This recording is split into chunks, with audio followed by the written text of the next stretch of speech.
الحمدللہ رب العالمین والصلاة والسلام علی سید الانبیاء والمرسلین اما بعد فاعوذ باللہ من الشیطان الرجیم بسم اللہ الرحمن الرحیم وقاتلوا فی سبیل اللہ الذین یقاتلونکم ولا تعتدوا ان اللہ لا يحب المعتدین صدق اللہ العظیم۔ احباب دی وقار، آج ہمیں سورہ بقرہ کی آیت نمبر 190 پڑھنے کی سعادت حاصل ہو رہی ہے۔ اس آیہ مقدسہ میں خالق ارض و سماوات نے جہاد کا حکم ارشاد فرمایا۔ مفسرین کرام میں سے بعض نے اس بات کا اظہار فرمایا کہ جہاد کے متعلق نازل ہونے والے احکامات میں سے یہ سب سے پہلی آیت ہے جس میں جہاد کرنے کے متعلق اور کافروں کے ساتھ لڑنے کے متعلق حکم ارشاد فرمایا۔ اور اس کے پس منظر میں مفسرین کرام نے یہ بھی بیان فرمایا کہ نبی علیہ الصلاۃ والسلام نے جب صلح حدیبیہ کے موقع پر کفار سے معاہدہ کیا اور پھر آئندہ سال کے لیے معاہدہ یہ طے پایا کہ مسلمان مکۃ المکرمہ میں عمرہ کی سعادت حاصل کرنے کے لیے آئیں گے، تو اس وقت مسلمانوں کو یہ تشویش لاحق ہوئی کہ کہیں ایسا نہ ہو کہ جب ہم آئندہ سال عمرہ کرنے کے لیے آئیں اور جب ہم عمرہ کرنے آئیں گے تو یقیناً احرام کی حالت میں ہوں گے، اور اس میں جب وہ عمرہ کرنے کے لیے آئندہ سال آئے تو وہ ذی قعدہ کا مہینہ تھا، آگے پھر مکۃ المکرمہ میں جانا تھا، پھر احرام کی حالت تھی۔ تو یہ تینوں چیزیں ایسی ہیں جو عام طور پہ لڑائی جھگڑے سے بچنے کا درس دیتی ہیں۔ مثلا حرم کے اندر بھی قتل و غارت سے منع کیا گیا، اور ذو قعدہ والا مہینہ بھی ایسا تھا جس میں قتل و غارت کی اجازت نہیں تھی۔ اسی طرح جب بندہ احرام کی حالت میں ہوتا ہے اس کے لیے تو جوں مارنے کی بھی اجازت نہیں ہوتی، اور جنگ کرنا تو دور کی بات ہے۔ تو اس وجہ سے مسلمانوں کے دل میں یہ ملال تھا کہ کہیں ایسا نہ ہو کہ ہم وہاں پہ عمرہ کرنے کے لیے جائیں اور ہمیں پھر روک دیا جائے اور کفار ہمارے ساتھ زیادتی کریں، لیکن ہمیں وہاں پہ جا کے جہاد کرنے کی اجازت ہی نہ ملے، تو پھر ہمارے لیے تو مشکل ہو جائے گا۔ تو رب تعالیٰ نے مسلمانوں کی تسلی کے لیے پھر یہ آیہ بینہ نازل فرمائی، ارشاد فرمایا وَقَاتِلُوا فِي سَبِيلِ اللَّهِ الَّذِينَ يُقَاتِلُونَكُمْ وَلَا تَعْتَدُوا، فرمایا کہ اللہ کی راہ میں ان سے جنگ کرو جو تم سے جنگ کرتے ہیں، وَلَا تَعْتَدُوا، اور حد سے تجاوز نہ کرو۔ یعنی یہاں پہ گویا کہ اجازت دے دی مسلمانوں کو کہ اگر کافر تمہارے ساتھ لڑیں گے تو تم بھی آگے سے ان کے ساتھ لڑنا، وہ اگر تمہارے خلاف تلوار کھینچیں گے تو تم بھی ان کے خلاف تلوار کو نکال لینا، اور ساتھ یہ بھی تنبیہ فرمائی کہ حد سے نہیں بڑھنا، کیونکہ اللہ تعالیٰ حد سے بڑھنے والوں کو پسند نہیں فرماتا۔ ارشاد فرمایا ان اللہ لا يحب المعتدین، اللہ تعالیٰ حد سے تجاوز کرنے والوں کو پسند نہیں فرماتا۔ یعنی جتنی انہوں نے زیادتی کی ہے یا جتنی وہ زیادتی کریں گے، مسلمانوں کو تنبیہ کی گئی کہ تم نے بھی اتنی ہی ان کے ساتھ معاملہ کرنا ہے، ان سے زیادہ نہیں کرنا۔ پھر اس کے بارے میں بہت سے نظریات مفسرین کرام نے بیان کیے کہ حد سے بڑھنے سے کیا مراد ہے۔ اس کی ایک کیفیت یہ بھی بیان فرمائی کہ جو اللہ تعالیٰ نے ارشاد فرمایا حد سے نہ بڑھو، اس سے مراد یہ ہے کہ تم جنگ میں پہل نہ کرو۔ یعنی یہ تو اجازت دی کہ تم کافروں سے اللہ کے راستے میں لڑو، ان کافروں سے جو تمہارے ساتھ لڑتے ہیں، لیکن حد سے نہ بڑھو تو اس سے بعد مفسرین کرام نے یہ بیان فرمایا کہ اس سے مراد یہ ہے کہ تم خود جنگ کے لیے پہل نہ کرو، بلکہ کفار اگر تمہیں تنگ کرتے ہیں تو انہیں اسلام کی دعوت دو، اگر وہ اسلام کی دعوت بھی قبول نہیں کرتے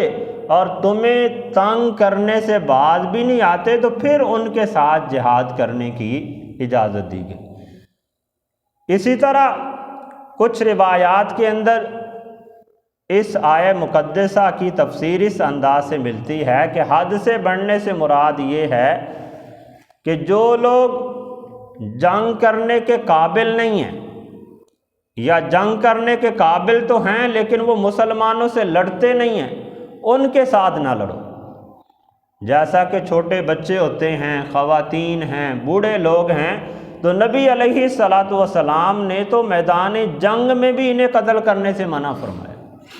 احادیث مبارکہ میں اس کا تذکرہ ملتا ہے۔ حضرت سیدنا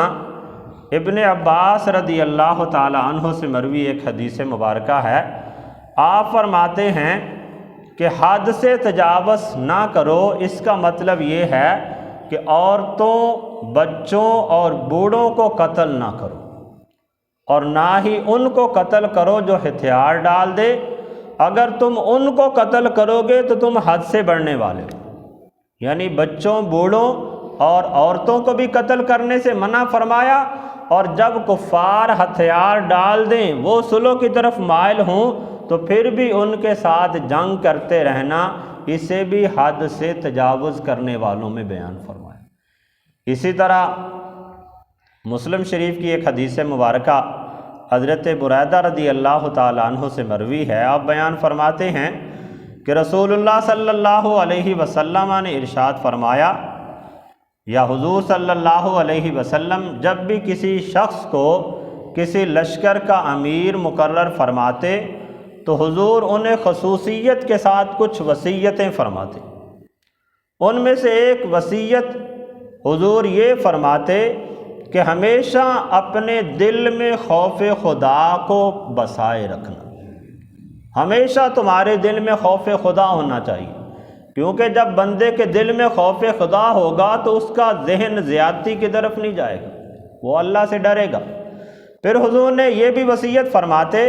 کہ بسم اللہ پڑھ کر جہاد کرو، اور جو اللہ کا کفر کرے اس کے ساتھ قتال کرو، یعنی جو اسلام کا انکار کرے، رب تعالیٰ کا انکار کرے، اس کے ساتھ فرمایا تم قتال کرو، اور ساتھ یہ بھی تنبیہ فرماتے کہ کسی کے ساتھ خیانت نہ کرو، کسی کے ساتھ عہد شکنی نہ کرنا، اور میدان جنگ کے اندر یا کسی بھی موقع پر کسی کا مصلح نہیں کرنا۔ مصلح سے مراد یہ ہوتا ہے کہ اس کے بدن کے اعضاء کو کاٹ کر اس کی شکل کو بگاڑ دیں، جیسے زمانے قدیم میں ہوتا تھا کہ کئی لوگ اس طرح کرتے تھے، کسی کے ساتھ دشمنی ہوتی تو اسے قتل کر کے اس کا ناک، اس کے کان اس طرح سے کاٹ لیتے تھے، جیسے نبی علیہ الصلاۃ والسلام کے پیارے چچا حضرت سیدنا امیر حمزہ رضی اللہ تعالی عنہ کے ساتھ کیا گیا کہ ہندہ نے آپ کے بدن کے اعضاء کاٹے، آپ کا کلیجہ مبارک نکالا، اس طرح سے کر کے آپ کے بدن کا مصلح کیا، تو نبی علیہ الصلاۃ والسلام نے ان تمام چیزوں سے منع فرمایا، اور کافروں کے ساتھ جو اللہ نے جہاد کرنے کا حکم دیا اس موقع پر وہ یہ دیا کہ جو تمہارے ساتھ لڑتے ہیں تم بھی ان کے ساتھ لڑو، اور جو تمہارے ساتھ نہیں لڑتے ان کے ساتھ نہ لڑو، کیونکہ ارشاد فرمایا وَلَا تَعْتَدُوا، تم حد سے نہ بڑھو، ان اللہ لا يحب المعتدین، کیونکہ رب تعالی حد سے بڑھنے والوں کو پسند نہیں فرماتے۔ تو ابتدائی زمانہ میں تو مسلمانوں کو بالکل کفار کے ساتھ لڑنے کی اجازت ہی نہیں تھی، وہ جو بھی زیادتیاں کرتے تھے، ظلم کرتے تھے، تو نبی علیہ الصلاۃ والسلام کو رب تعالیٰ کی طرف سے یہ نصیحت تھی کہ آپ نے ان کی برائیوں کا بدلہ اچھائی کے ساتھ دینا ہے، ان سے درگزر کرنا ہے، جیسا کہ قرآن کریم میں سورہ مومنون کے اندر ہے اللہ تعالیٰ کا فرمان ادفع باللتی ہی احسن السیئہ نحن اعلم بما یصفون، فرمایا برائی کو اچھائی سے دفع کیجئے، آپ کے متعلق جو یہ باتیں بناتے ہیں ہم انہیں خوب جانتے، یعنی تمہارے ساتھ اگر کوئی بندہ زیادتی کرتا ہے تو فرمایا تم اس کا بدلہ اچھائی کے ساتھ دو، اور ایک جگہ پہ فرمایا فاعف عنہم واصفح، کہ آپ ان مشرکین کو معاف فرما دیں اور ان سے درگزر کریں۔ ایک جگہ پہ ارشاد فرمایا واصبر علی ما یقولون واہجرہم حجرا جمیلا، اور کافر جو کچھ کہتے ہیں اس پر صبر کیجئے اور ان کو خوش اسلوبی کے ساتھ چھوڑ دیجئے۔ یعنی پہلے پہل یہ حکم تھا کہ وہ اگر زیادتی کرتے بھی ہیں تو تم ان کے ساتھ اچھائی والا معاملہ کرو، لیکن بعد میں جیسا کہ میں نے بتایا کچھ مفسرین کرام نے بیان فرمایا کہ یہ آج والی جو آیت ہم نے پڑھی یہ جہاد کے متعلق پہلی آیت ہے، تو اب اس میں کفار کے ساتھ اتنی جنگ کرنے کی اجازت دی گئی جتنی وہ کریں۔ تو بیان فرما دیا وَقَاتِلُوا فِي سَبِيلِ اللَّهِ، اور اللہ کے راستے میں تم جہاد کرو، لڑو ان لوگوں کے ساتھ یقاتلونکم جو تمہارے ساتھ لڑتے ہیں، ولا تعتدوا، اور حد سے نہ بڑھو، ان اللہ لا یحب المعتدین، بے شک اللہ تعالی حد سے بڑھنے والوں کو پسند نہیں کرتا۔ اللہ تعالیٰ کی بارگاہ میں دعا ہے کہ اللہ تعالیٰ ہم سب کو قرآن و سنت کا فہم عطا فرمائے اور اس کے مطابق عمل کرنے کی توفیق عطا فرمائے۔